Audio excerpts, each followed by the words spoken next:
make some brief opening remarks, and then we will go right into questions. Just raise your hand, and I will call. Coach? Man, it's a big win for our football team, and just to me, the steps that we took and the ability to compete as hard and as long as we possibly can. There's so much that we got to do better, coaches and players alike, in particular on offense and special teams. I thought our defense absolutely battled, second, third, and fourth quarters, and got put in a bunch of sudden change situations, handled that really well for the most part, and just were relentless all night long. Awesome to come out on top in this one against a really good football team. Players and staff need to enjoy this one tonight on the way back, and then we got to grow and learn from it here when we get back in the building Sunday and Monday. So I'll open it up with that. Let me just say this too. Just for our fans that traveled here, the amount of orange that was inside of that stadium, and in particular in the game that's honoring Coach Majors too. That was awesome to see, and players and staff and myself appreciate the efforts that our fan base makes. We'll start with Adam, then go to Joe. Josh, what can you say about Trey Flowers, the mistake late, and then making the big sack there in overtime? Dan, he has grown so much, and you can see that in the way he physically looks, how he approaches every day, and then that shows up in the way that he plays. And it doesn't mean that we're going to play perfect. This game ain't never going to be perfect, but to be able to reset after that play, the look in his eyes, the defense got back in the huddle. You could tell he was disappointed, but you could see it in his eyes when he reset, and it showed in the way that he finished the football game. Josh, staying with Flowers, you guys are reeling a little bit early. You get that big play in the end zone, the pick. How big was that moment just to kind of reset you guys and get you going? Yeah, offensively early, we didn't do anything to get a drive started. We were completely out of rhythm. Defensively, weren't gap sound, didn't tackle well. We got our feet kind of underneath us a little bit after that play, and it stopped the momentum, the bleeding, whatever you want to say, and gave us the chance to get going the other direction. Big play. Austin, then David.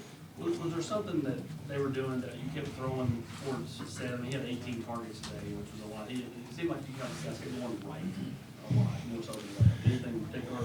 Nothing in particular. Just sometimes it's just scheme that you want to attack based on where you're getting the ball. Start drives or during the course of a drive. You look at the way Sed competed. There's some things in the middle part of the game that he'd want back. But huge play at the end of the game, and proud of the way that he competed. I thought Baru did an unbelievable job playing strong and physical, and yards after the catch were critical by him.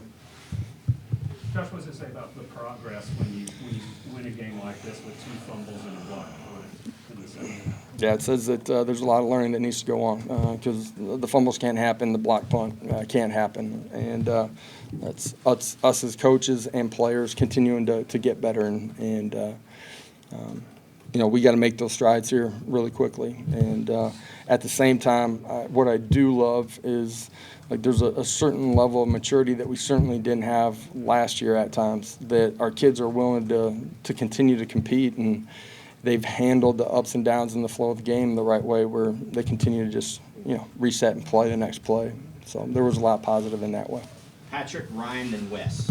Coach, a couple things in the second half of the offense. What was the reason for some of the struggles? Was it what they were doing? You guys not executing it? I think the defense had 25 pressures. It was an ESPN stat, most like 10 years. What can you say about the way that played? Defensive effort, just in general, absolutely relentless. I said it earlier, the second, third, and fourth quarter, that's as good a performance as I've been around in a long time. They got put in a lot of bad positions, from turnovers, short fields, to special teams. They reset, they played. They were physical, the front four, and our pressures were relentless on the quarterback all night long. Even if we didn't sack them, we were hitting them early in the ball game. Those were completions at times in the first couple of drives. I heard Coach Banks, Coach G, and I said it too. Just keep coming. You're going to get home here eventually. And I thought the overall effort from them was special. How do you assess Hendon's performance tonight? A lot of positives. I thought we were just a little bit off. He was a little bit off early in the football game, pitching and catching it. The way we attacked them early, didn't feel like we could just line up and run the football right down the middle of the football field on them, and I didn't think we executed the pitch and catch very early, some of the blocking on the perimeter screens. As the game went on, I thought we handled it better. We struggled at protections that time. We turned it over on 3rd and short. Like, we just never got going in the third quarter. We have to be better on the offense side of the football to play all 3 phases together during the second half. How much better is Aaron Beasley than he was last year, and what's the like for that? Yeah, different player. I think he had a full off season and really bought in, and his mental and physical maturity is so much different than it was a year ago. His movement skills are completely different because he's transformed his body.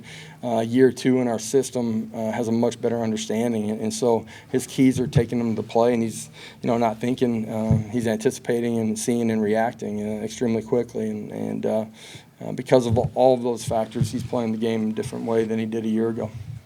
Austin and Joe. Can you talk about Kamal Haddon's performance tonight?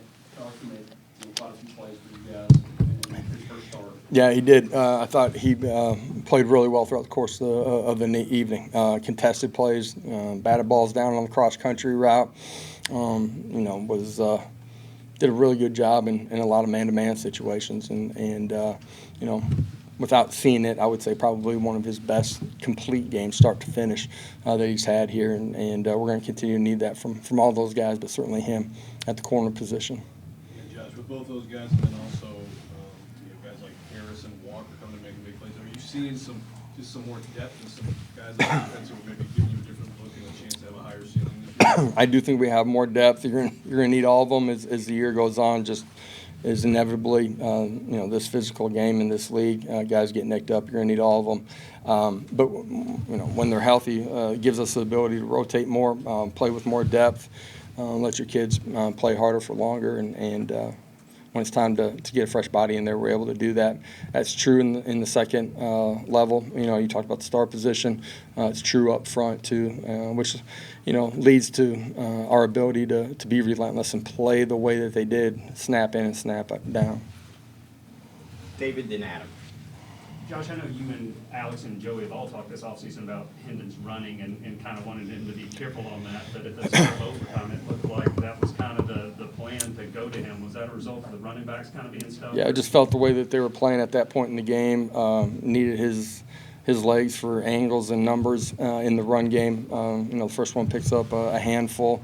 Obviously, the second one, we get the holding call on. It goes around the corner. At times, his feet are going to have to be a part of what we do offensively, and some of that's designed. A lot of it won't be. And you saw some of that tonight too, where he had to pull the ball down. Is there maybe a gamer quality, big game quality to Cedric Tillman with that last catch, and knowing that they know with the ball probably going to him at some point? We're going to keep finding out more and more about him, but we believe in him. He's a big-time player. He's got the physical maturity to do that, and just his track record is how he's continued to grow as a competitor. He believes in himself. Hendon believes in him, and our players and our staff believe in him too. Eric, Austin, and Wes. Does the growth, like in maturity with your football team, kind of help win games like today with the ups and the downs and the flows, resiliency factor? Yeah, a year ago, a game like this, not just some of the things that we did playing, but the ups and downs, I don't think we would have handled it in the way that we would have needed to be able to come out on top, to just keep playing. And we're far from being a finished product. We got a long ways to go. Coaches and players alike to keep getting to where we're capable of being. But the growth of maturity and the competitiveness, man, it's so different than when we first took over. I told the guys in the locker room, I'm really proud of, this shows some of the things that we've been talking about and shows their growth. I'm proud of them. You look around college football, App State wins at Texas A&M, Marshall wins at Notre Dame. It's winning on the road is Right. hard. Is that one of the big takeaways you have from this? Just no matter, it's easy to look at the mistakes we made, but a win's a win. Yeah, this is a good football team. We knew that going into it, and they're well coached and big, strong, and physical. Every time you step on the field, man, they got 85 scholarships and they got good coaches too, and so you don't take any of it for granted. You can't do that in your preparation, and you can't do it after it. You got to enjoy the wins, no matter how pretty or not pretty a win might be. You better enjoy it, and they're hard to come by. So, for us to come out here and not play perfect by any stretch of imagination, but compete, like, man, we talked about that all week, man. It's going to take 60 minutes. I lied to him. I didn't know I was lying to him when I said that. But, man, the ability to just reset and play, I'm proud of that part of it. And if we learn lessons from this and get better staff and players alike, then we got a chance to keep getting better. And at the end of the day, you're trying to be the best team on the field each Saturday that you play. Wes? Josh, I'm sure there's probably not a simple answer for this, but in terms of how you get a team from when you inherit it to becoming a team that can kind of get through a game like this and win it, where so many things go wrong and they could have turned the thing around, but they come back and win it and they maybe wouldn't have last year. How do you build that sort of thing, culture in a program? Hey, you start by having an open dialogue with them, man, and being transparent about, what we're about and where we're going.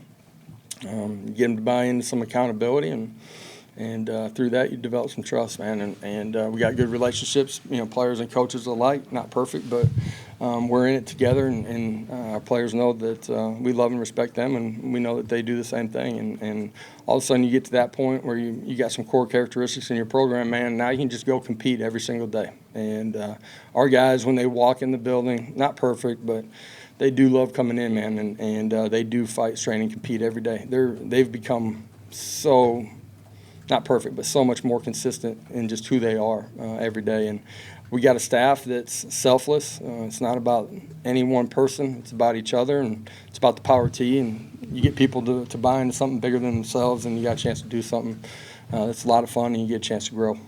Zach in the back. Kind of speaking of your offensive coaches, your assistants, I saw some of that celebration there walking off the field, and then with Hendon, I guess, what was that like?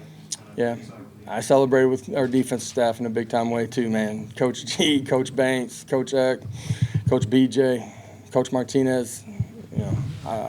I guarantee I haven't said it enough in this press conference, but they did an unbelievable job in preparing and getting our guys ready to go too. And for our whole staff, man, this is a program win. It takes everybody, and that's from me to our full-time coach down to equipment staff and everybody that's here on this trip, man. It's a program win. Last question, Patrick. Coach, you called it a program win. Is it your favorite win of your tenure? I don't know if you have one for favorite. It's my favorite win of this week. Yep. All right, we'll have players shortly outside. All right. You guys have a great one, man. Appreciate it. Thank you.